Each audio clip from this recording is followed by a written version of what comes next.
This is the Domain Magnet Show, where you'll learn everything you need to know about buying, optimizing, and selling online businesses with your host, Michael Beroslavsky. Hello, and welcome to this episode of the Domain Magnet Show. Today we have with us Kate Oll, founder of Simple Pin Media. Hi, Kate. Hi, nice to be here with you. Yeah, so we first chatted a little bit, I think it was a year or two ago, and I was curious to learn more about what you did at the time, and so I'm glad we finally got a chance to connect. Give us a quick intro. How did you get into this, and what does your company do? Yeah, I actually got into this back in 2013. It was right when Facebook had changed a lot of their algorithm pages. I was helping a friend work on her Facebook page, and they changed the business page algorithm. And so all of a sudden, there wasn't a lot of traffic coming to websites. And so she and I started to do some investigating into how could we get more traffic from Pinterest? Because we were hearing some rumblings about it happening, took some webinars and realized that we could get traffic from Pinterest. And so in 2013, she said, you should try to manage people's Pinterest pages. And I thought, I don't know if anybody's going to go for that. It sounds like a dumb idea. And she thought, well, you should go for it anyway. So I did start managing some Pinterest pages and people loved it. They were getting a lot of traffic. That was early 2014. And then a few clients turned into more clients and more clients. And now what we do is we manage for clients organically.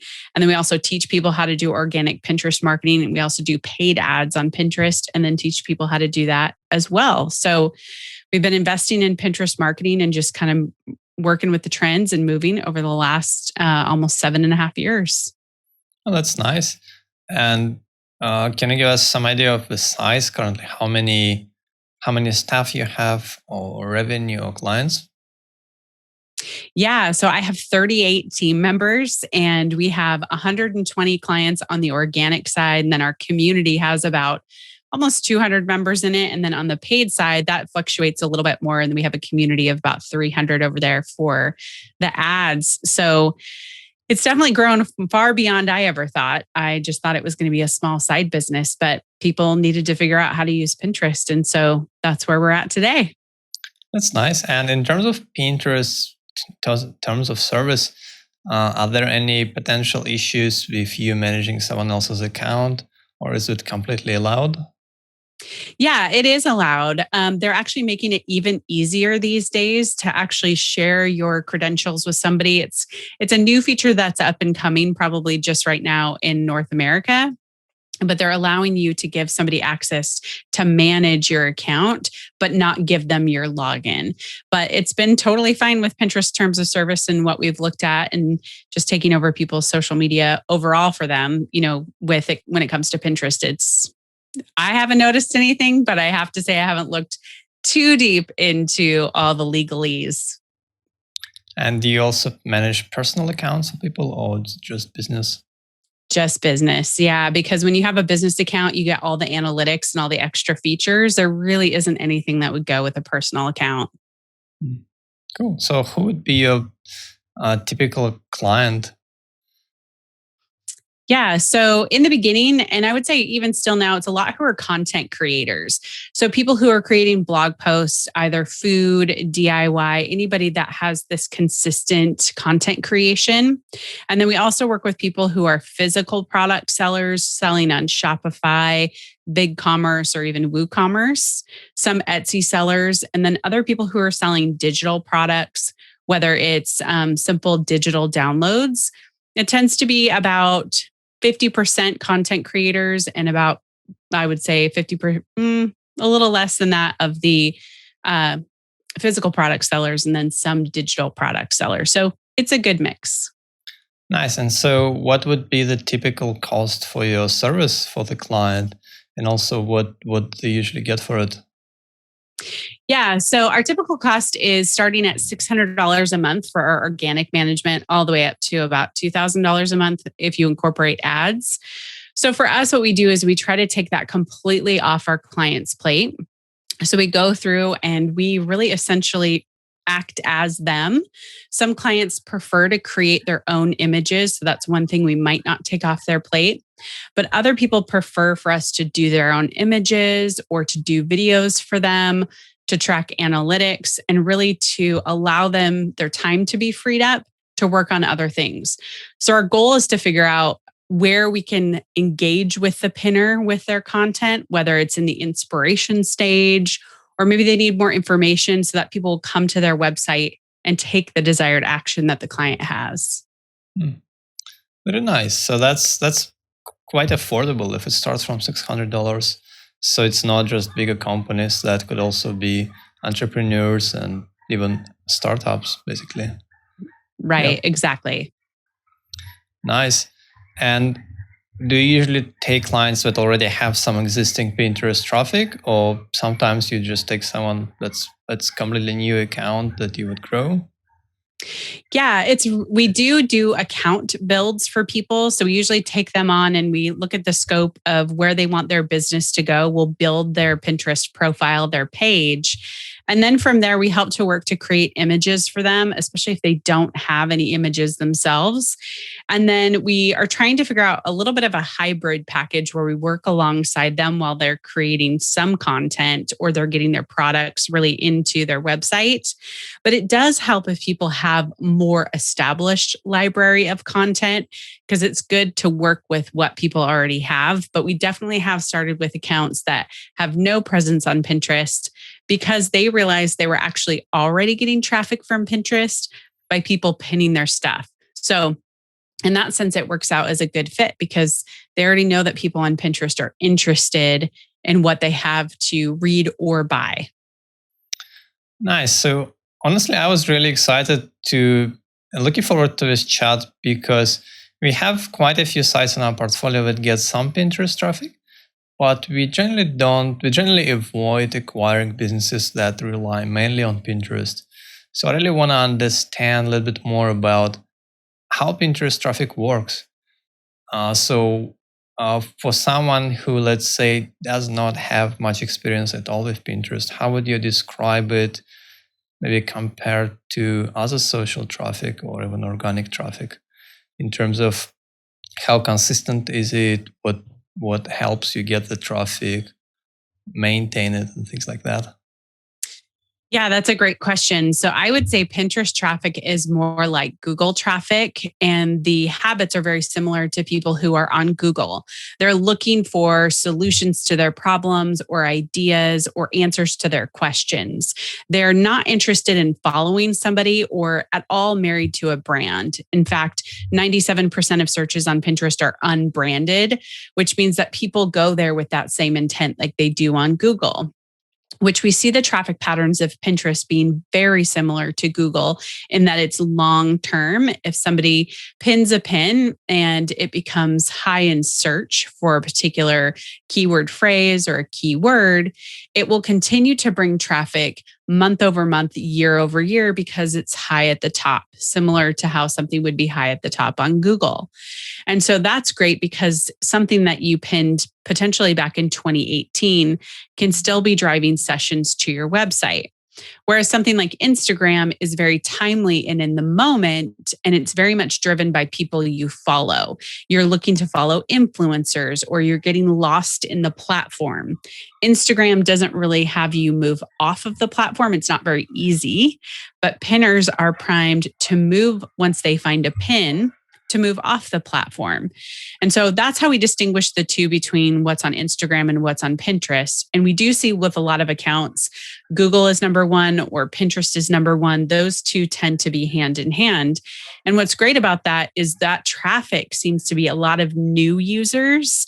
It's not always returning users. So it's a good place for companies to get new leads, new email leads, or new people to buy their products.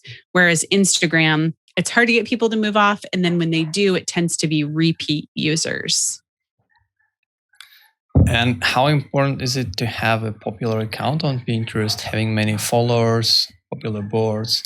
Or is it just not matter? Is it just important that you pin things that are very, very good so that they get that viral effect initially? Yeah, I would say that it's not as important as you would see on other social platforms. It is becoming a little bit more important in the last, I would say, 6 or 8 months with some introductions of some new features, but it's still not super important compared to TikTok or Instagram or any of those others because Pinterest will show content to people that don't follow you. So it's more important that you focus on like a strong SEO strategy using your keywords and getting great images as opposed to being worried about being popular or getting people to follow you. That's pretty good. So that's really great because our main strength is for SEO at Domain Magnet. And then I looked at Pinterest. I thought it's more about kind of a popularity contest, a bit like Instagram. So it's good to know that it's actually different and more long-lasting. Yeah. However, what I've seen at sites with mostly Pinterest traffic is that often there are pins that become popular and that might last just a few months. So it didn't seem to last for many years.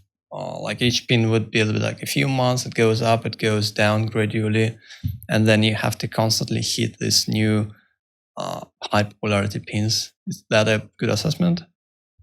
Well, it depends on what type of content it is. And if it is seasonal, Pinterest does have a lot of seasonal components to it. So if a blogger has been talking about something in a particular holiday or a season, you'll see it go up every year at that time and then drop back down.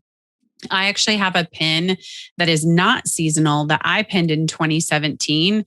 And it still continues to be my number one traffic driver on Pinterest. It pretty much has gone up and stayed the same since that time and brings me right around 1,000 sessions a month to that particular blog post because it's high up in search. So I think it just depends on the seasonality, and then it also depends on the topic and if people are still searching that particular phrase or keyword.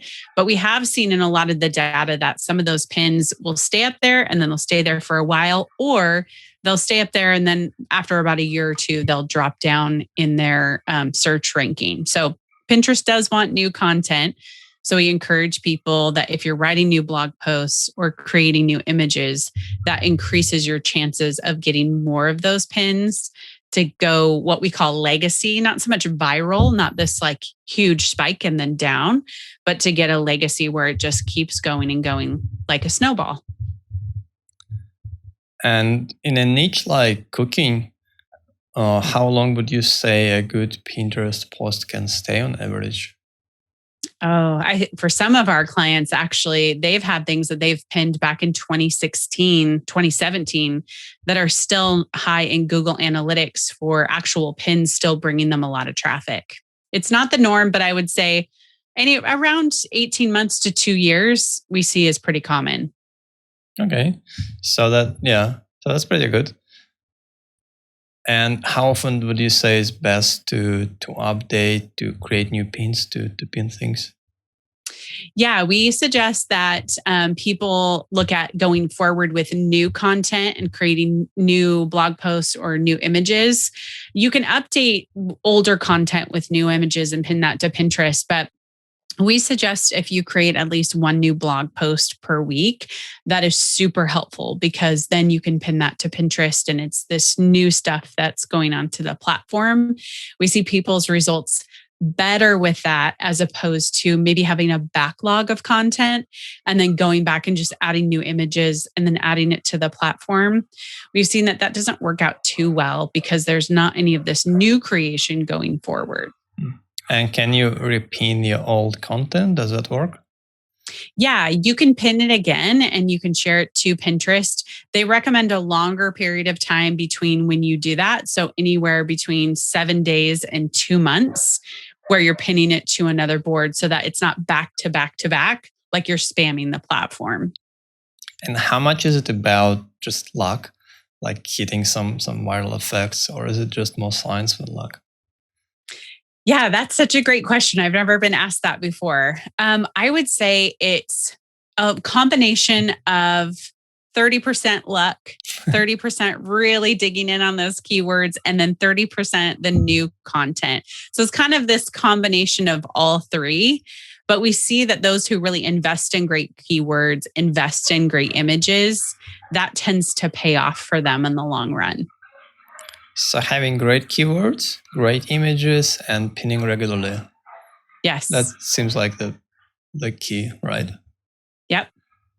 And should you also engage with others, pin other things, or maybe engage with other Pinterest users? Would that help to get more traffic? It used to on the platform, but it doesn't really anymore. Pinterest has told us it's okay to pin just your own content. And if you want to pin other people's content, they just recommend you do it because you love that other person's content. You want to be collaborative with them and share it to your boards. But there's no algorithm benefit to pinning other people's stuff. And I've heard that there was a big update in the Pinterest algorithm recently. Can you tell me more about how recent was it and what changed? Yeah, I have to dig in on that. I would say that Pinterest algorithm updates are a little bit more subtle. There's some people who try to track them by looking at old pins to see if keywords change on old pins. I think there's algorithm updates roughly every 2 weeks, to be honest, because I think Pinterest is continually trying to both get rid of spam, get rid of spammy activity, and then continue to refine their search so that their home feed serves up to the pinner exactly what they want. So when we think of algorithm updates on Pinterest, there was one in July of last year where they said we are changing it to be called to facilitate. I think they called it controlled distribution. So what that meant is with video and with their new idea pins, which used to be called story pins, Pinterest said, we're going to start controlling the distribution of these by giving them to people so that we can see if they engage with story pins or video pins. So that was really the last big algorithm update that they published. Everything else is kind of just speculation, if you will. People can guess if it happens, but they don't really tell us. But July, we do know that they intentionally said, we want to get video into their home feeds and we want to get these new story idea pins into their home feed. And so in terms of type of content, what works best? Is it just high quality images or should we pin more videos and stories as well? Yeah. So basic images, the standard Pinterest image is, of course, really important. We think of it as like billboard advertising, driving by, making something really catchy and easy to look at and read. But then video is definitely big on Pinterest. Pinterest has said they're getting about 1 billion video views per day, but the views should definitely be about the project, not really about you, like we would see on Instagram or TikTok. And then story pins, which are now called idea pins, that again, they called it idea pins because it's showing how you would do something and not the same as a story on Instagram where you talk about you. So the ecosystem of Pinterest still remains the same in these two different types of pins. The pinner wants to know how they're going to do something or let you walk through the steps or the properties of a product or what's inside a digital product. So it's definitely a good idea to use these in your Pinterest marketing as it's another way to get in front of your potential audience. That's good to know. And what niches would you say are best for Pinterest? Yeah, I would say that obviously there's food, there's DIY, there's definitely those who are doing like physical products, but I would say those between the easy buys, which are $15 to $100, they're home decor or they are home design. But there's also ones that are article based, which are giving tips and tutorials and how-tos for how to do something, parenting advice. There's also beauty or hair or anything, landscaping or anything that you can travel is a huge one too. I would say the only thing I've seen not really work on Pinterest is investing advice. It doesn't seem to have quite the amount of searches. We have had somebody try it to see if they could help people with investor advice. it just didn't work so well. So, and local is a little bit harder too. People who are medical professionals who have local practices, it's not really the place where people are searching for that, but they might be searching for your type of medical practice, or putting in, how do I know if this is right for me?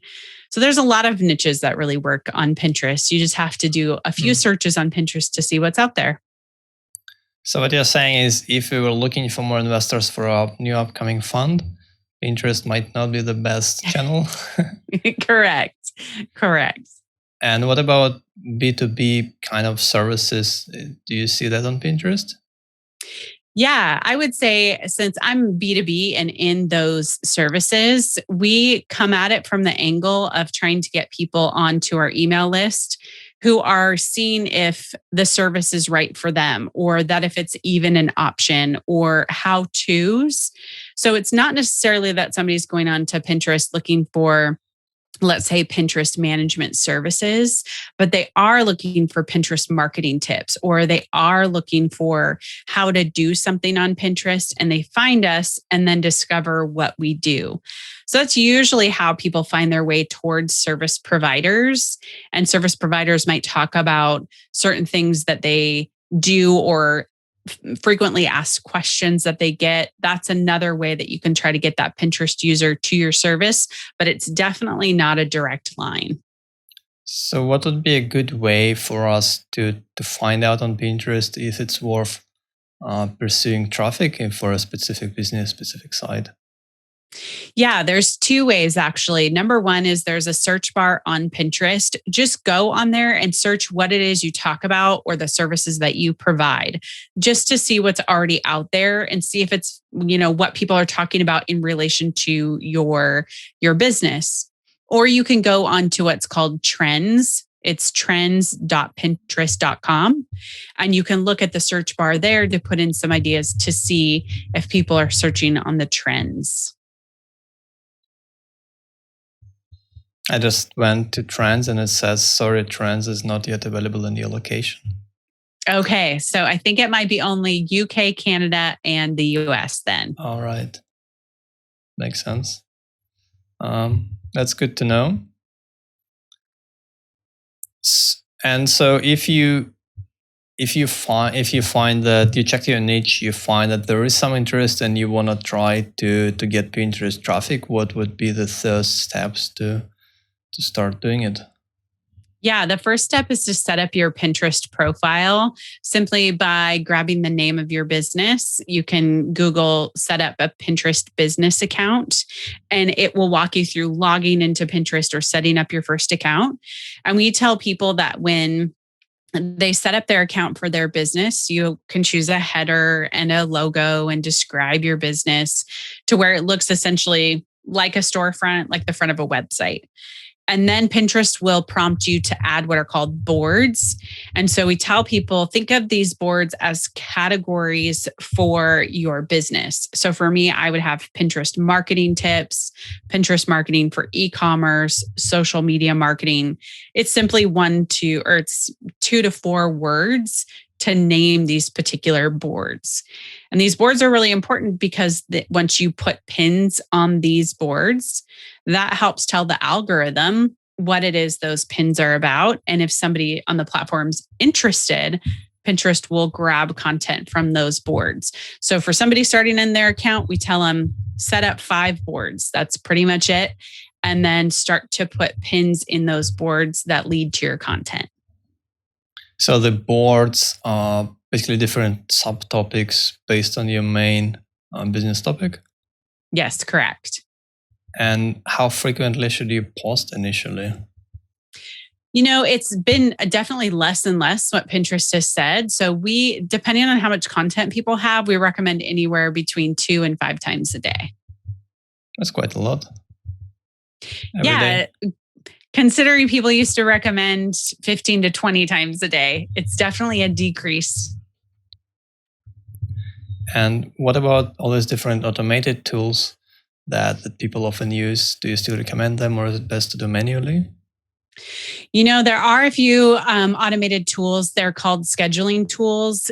If you see one that is approved by Pinterest, we recommend those. There's one called Tailwind or Planoly or Later.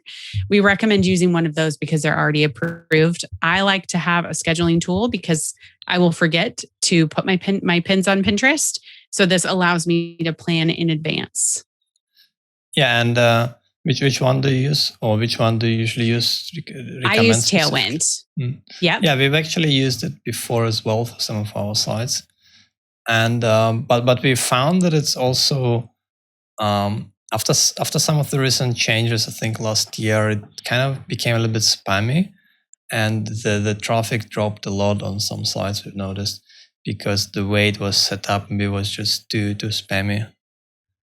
Yeah, they do have an automated tool called a smart loop. And sometimes people will add too many pins to that.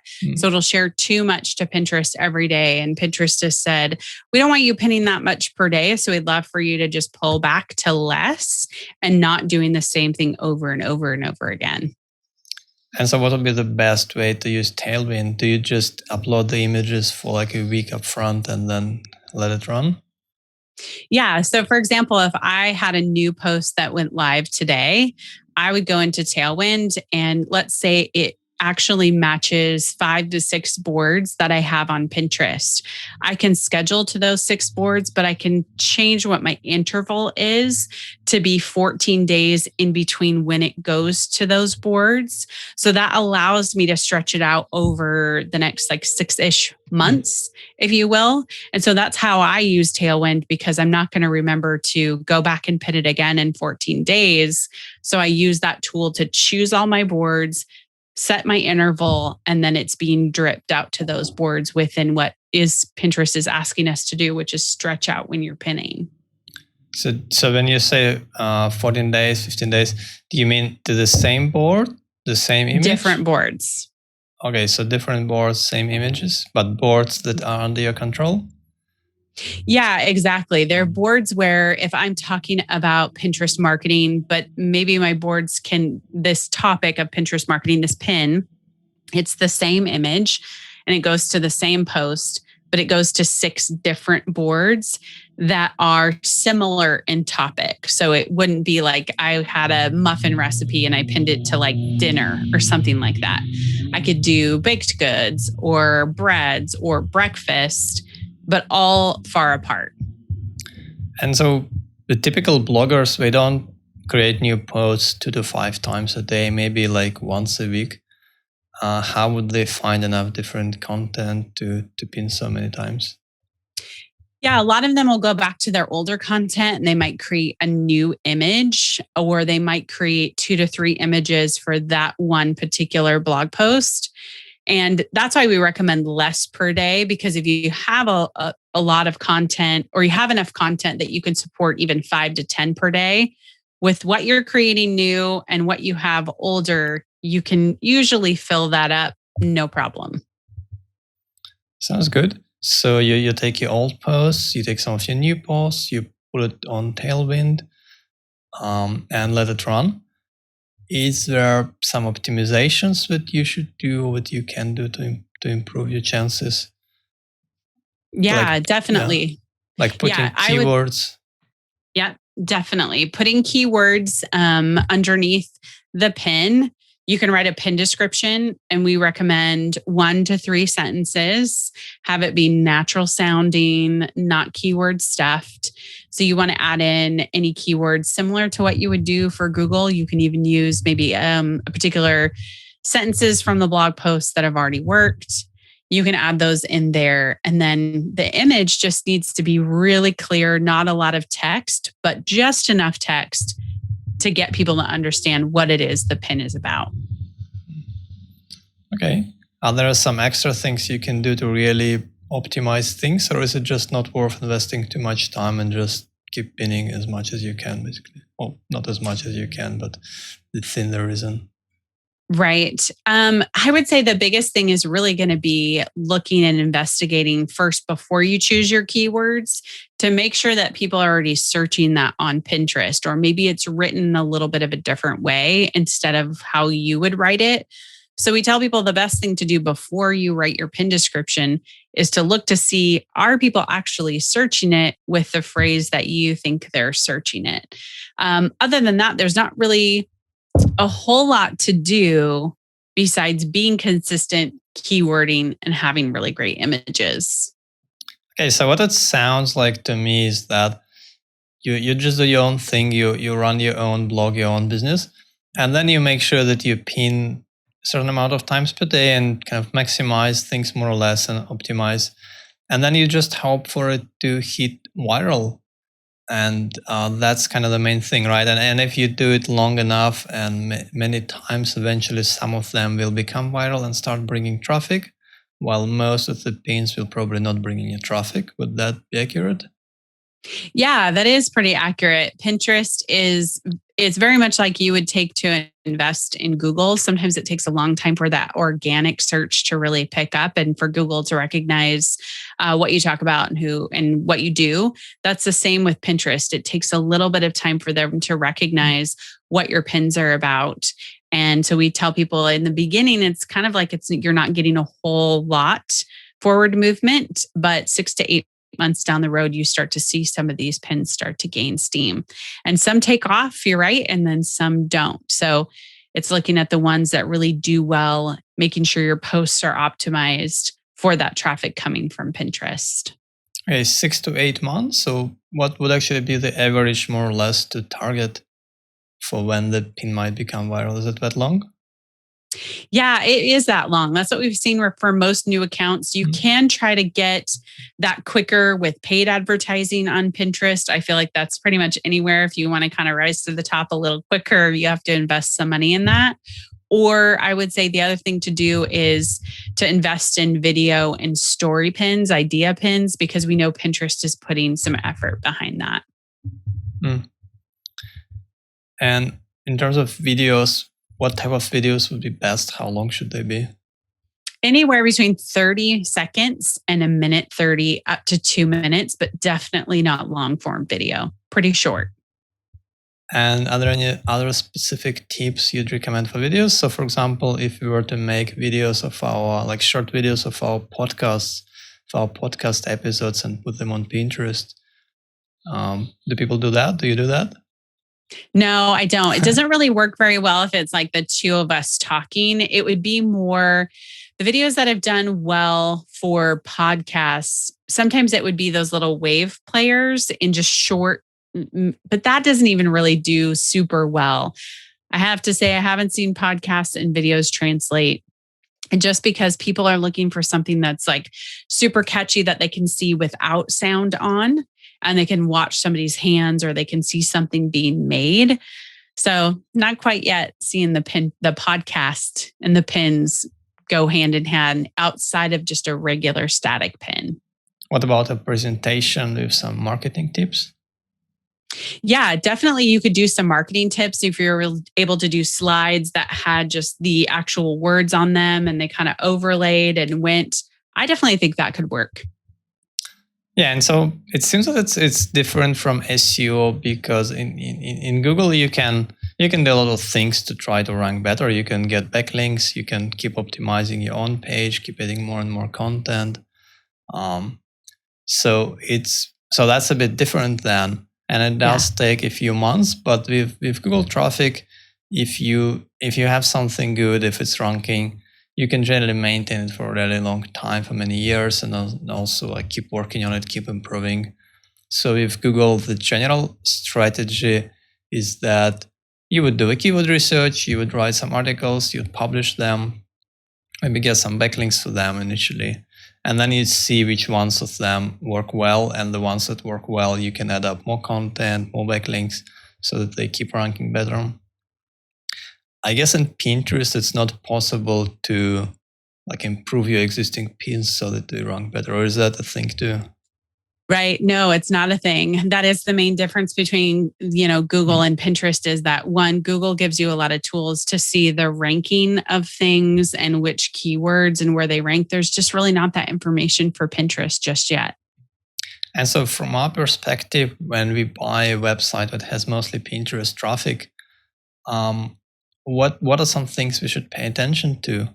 Can we be more or less like sure that if we just do the same thing that the previous owner was doing, just pinning, every day a couple pins, it will continue? Or can it be something that's just going to drop off quickly because there were some short-term tricks used, like how in SEO you can use some black hat SEO to rank a website quickly, but then it would drop? Yeah, there's that too. I would say if I was to take over somebody's website and they were doing a lot on Pinterest or they were pinning a lot, I think the first thing I would look at is what is our content strategy going forward? Because what we have seen is that for our accounts where people have maybe created a lot of content, but they've stopped content creation, they're just maintaining what was in the past. Those accounts tend to really fall off. And so those who definitely maintain the one per week, they do much better. So we look at those and I would say for me personally, if I was in that position, I would say, how can we continue to create new content going forward on Pinterest so then we can support what the people were doing? And even if it's less pins per day than what somebody was doing before, right now it seems to be the big factor and indicator is if the site is creating something new, or if they're just no longer creating anything. So those accounts that we've worked with, even though they have a great backlog of content, they don't grow on Pinterest because there's nothing new in the pipeline. Okay. So the key is to continue creating content consistently, and then you have new things to pin. Do you also need to update existing content, add more images, more words? Would that help? Yeah, definitely. And creating new, I would say new boards are okay to create as long as you're looking at them fitting into the content that you already have. We tell people don't create any new boards just to create them, but create something if you know you're going to create a category on your site for it and you're going to fill up more content for it. And when you take over someone's Pinterest account, when buying a site or a business, what are some things that you would pay attention to? What are some potential risks maybe to keep in mind? Yeah, I think one of the biggest things is what I just said, like how often are they going to continue to create content? Or is this a site that was just being bought and kind of held? Or is it something where they're going to come up with a really great content strategy? Are they also going to create images like Pinterest images? Are they going to keep up on that image creation? Because Pinterest images are different than all the other platforms too. So those are the two big things that we look for. We've had people come to us who have purchased websites and want us to manage for them.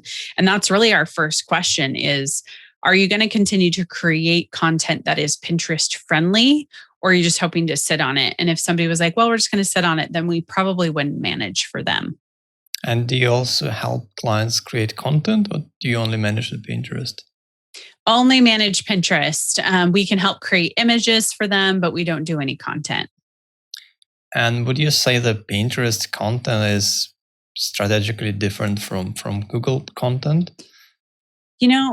I would say that my first answer is no, because you can use whatever you can create for Google, you can also use on Pinterest. But a lot of people feel intimidated to structure a post for Google. It feels kind of labor intensive and they don't want to do it. So for those people, we tell them just write a smaller post, 700, 800 words, even 500 is fine. It's really just giving the Pinterest user what you're promising if they land on it on Pinterest. If it's 5 tips for a vacation or something like that, just put in your 5 tips. And if they don't want to optimize for Google, then that's, I guess, their decision to do in their business. But I would say if you're doing all the checking all the boxes for Google, you're pretty much checking all the boxes for Pinterest. Yeah, I think what I've seen is that sites with mostly Pinterest traffic, they tend to be shorter posts. I guess that you don't need as much content, just images with Pinterest to hit the traffic, right? Right, exactly. They're not really interested in super long read-throughs unless they're looking for an article that's very heavy informative. Most people are just looking to get straight to the point of what they want to get to, learn, or buy. So what would the ideal post for Pinterest look like in a blog? Let's say it's a cooking blog or something in that niche. Yeah, if it was something like a recipe post, I would say definitely a Pinterest image at the top, the content of it, exactly describing what it is, somebody's going to be getting. And then that's pretty much it. The image is one of the biggest things because a lot of people will forget to create a Pinterest image, which is that 2:3 size.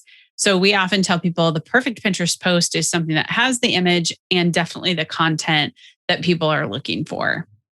How many images should you put in a post? We actually just do one, and then we use a plugin, Grow by Mediavine, because we want to specify that when somebody hits the Pinterest share button, it only pulls up the Pinterest images. So we have one in the post, and then we have one in that plugin too as well. So we have two. For somebody like a food post, they might have 3 or 4. And do you know on average if Pinterest traffic is mostly women, and what would be the percentage more or less? Yeah, it is mostly women. It's mostly millennial and even Gen Z are coming up. They do say globally that it's almost getting close to 50% of men, but that's more women who are using it in North America. But as they grow globally, I know that percentage of men and women is kind of evening out. And monetization-wise, what are some monetization trends you see with Pinterest traffic that work best? Yeah, I think it just depends on the business model. So some people come to us and their ads monetized or their affiliate monetized. Those are probably the two most popular. And then from there would be digital or physical products. And then down from there would be services or something that's like coaching or consultation. So that number one really being ads and affiliate, because you can get a lot of traffic to the website. And especially those who are not looking to build their email list, they might be just looking to get a quick pop of traffic. So those are really the primary ones that we see. And how is the buyer intent on Pinterest compared to Google? You cut out just a little bit. So can you repeat that? Yeah, how is the buyer intent on Pinterest compared to Google? I don't know much about the buyer intent on Pinterest, so I can't speak to that. So I'll describe Pinterest and you tell me if Google lines up with that. But I will say the buyer intent on Pinterest is they are on Pinterest thinking about purchasing a product about 3 to 6 months before they actually want to buy the product. So they're going there to gather a bunch of ideas. Let's say it's something like bathroom lighting or a particular trip they want to purchase. They're gathering as many ideas onto their boards. They're doing lots of searches so that as they get closer to actually having to take action, they go back to their boards and then they purchase the actual product that they're interested in. So Pinterest is the great informer of purchases, but we do know that this year on Pinterest, they're trying to make that 3 to 6 month timeframe even shorter so they can do some shop integrations on the platform so that people can see that it's a product that they can purchase and go to the website and purchase. But there's a lot of buyer intent. It just depends on how quickly they go to buy. Yeah, that's very interesting. 3 to 6 months, it's quite a long time. I would say on Google, it's probably within days. So people who search for something like best vacuum cleaner under $300, they are just looking to buy like right now or within days. Yeah. So that's Pinterest, quite interesting. They are much more fact finders. They're looking to do a lot of research on exactly what it is they want to be able to see it in the setting, visual, and collecting ideas. So the affiliate cookies often don't last that long. What can people do to monetize that intent? I think the biggest thing is to create posts that are savable, that people want to go back to, because the pinner habit is to go back into the board. They might spend on their phone an hour and a half and save a bunch all at once. But then when they go back to buy the product, they revisit the board and click on the pin and go to the website, which is why we don't recommend people putting affiliate links on the platform. We recommend you house them on your website in these groups of things that people might want to buy, like the 10 best cooking tools or something like that, because people on Pinterest are much more apt to save that and then revisit that later, especially if it's like a gift guide or something like that. And paid ads, tell us a bit more about that. Is it helpful in the long term? Does it improve your rankings? It doesn't so well. I would say it gets you to the search in the keyword or the targeting that you are looking for. So if you're new on Pinterest and you want to get out front of a particular topic or keyword, paid ads are a great way to do that. However, they are a lot different than what we see on Facebook or Instagram. They're not as instant. And that again is because Pinterest has that lag time. So we tell people if you're going to invest in Pinterest ads, do a campaign for a month or 6 weeks to really get to know who your audience is, who's clicking on your pins, who's actually converting. And that 6-week campaign initially is going to give you a lot of information that you need in order to take into your other campaigns or even craft an organic strategy. So it's just a little bit different. It takes a little while to optimize, which can be kind of frustrating because we are used to ads being pretty instantaneous on other platforms. What are some niches or type of products where you had the most success with Pinterest ads? Yeah, one of the ones right away is like digital products do really well because people can instantly buy, whether it is like a crochet pattern or if it's a budget spreadsheet or something like that, something that people can instantly download. Physical products they're a little bit tougher. We might lead to getting people on an email list with a discount code or getting them warmed up to the product. Again, because of that 3 to 6 month kind of like exploring and seeing if this is right for them. We also see people doing email list growth with paid ads because of that warmth timeframe, that warming up timeframe that Pinterest users need. And in general, would you say it's a good idea to collect emails with Pinterest traffic? More than Google traffic even maybe? Yeah, I actually like to use them for my website. We are 50% Google and about 35 to 40% of Pinterest traffic. And we use our Pinterest traffic primarily to grow our email list because there are a lot of new users that are pretty new to us. And so we want to get them in through our checklists or our guides or things that teach them how to do something so that they know we're a resource for Pinterest marketing. Okay, that sounds good. That's been very interesting, very educational. Are there any other things that I didn't ask you that might still be really interesting, relevant for people learning to use Pinterest to get traffic? Yeah, I feel like you asked me a lot of great questions, so I feel like you did cover it all. No, I think the biggest thing is just giving yourself the patience to invest in it. That's what I would tell people is it's not an instant platform, so it just takes a little bit of time. Well, thanks, Kate. That's been very interesting to chat and very informational. Where can people learn more about you, and what are some websites, or how can they contact you? Yeah, my website is simplepinmedia.com, and I'm at simplepinmedia on all social channels. So feel free to reach out to us. We also have a podcast, the Simple Pin Podcast, so people can listen or read or look through what we have on our website. Lots of guides, lots of blog posts. So just start searching for what it is you need. I'm pretty sure we have it. Okay, well, thank you, Kate. And thanks to our listeners. Hope you enjoyed this episode. And if you are looking to acquire a Pinterest traffic website, check out our Buy and Manage service, where we acquire and manage and grow businesses and websites for our investors. It's an opportunity to invest and not have to actually do work yourself, and also learn how it works so that you can take over readily yourself. You can go to domainmagnate.com/buy-manage or Google it. Thank you, and thank you, Kate, again. Until next time.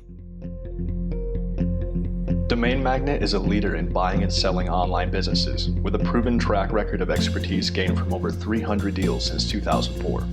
To learn more about how we can help you acquire or exit a profitable online business today, head over to domainmagnet.com for more details.